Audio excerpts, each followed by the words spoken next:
2 মাস ধরে নিছে। বের হয়েছে কিভাবে?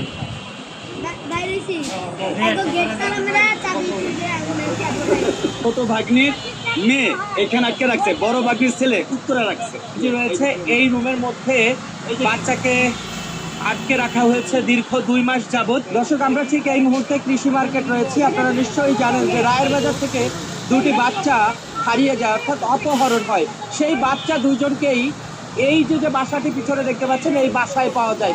এরা বলছেন যে আজকে যাদেরকে আসলে ধরা হয়েছে বাচ্চা সহকারে অপহরণকারীদের, তারা মূলত এই বাচ্চা দিয়ে এই ভিক্ষাবৃত্তি করান এবং বিভিন্ন ধরনের কাজ করান, সে কথাই বলছেন।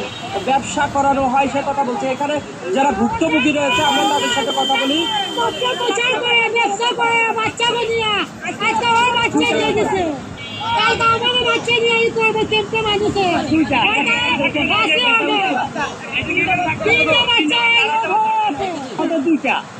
আমাদের দুইটা একটা ছেলে, আমার ভাগ্নির ছোট ভাগ্নির মেয়ে এখানে আটকে রাখছে, বড় ভাগ্নির ছেলে উত্তরে রাখছে। এরা অপহরণ করছে কখন? 2 ভাগ্নি অপহরণ করছে আজকে 2 মাস আগে। 2 মাস আগে। আর দর্শক যেমনটি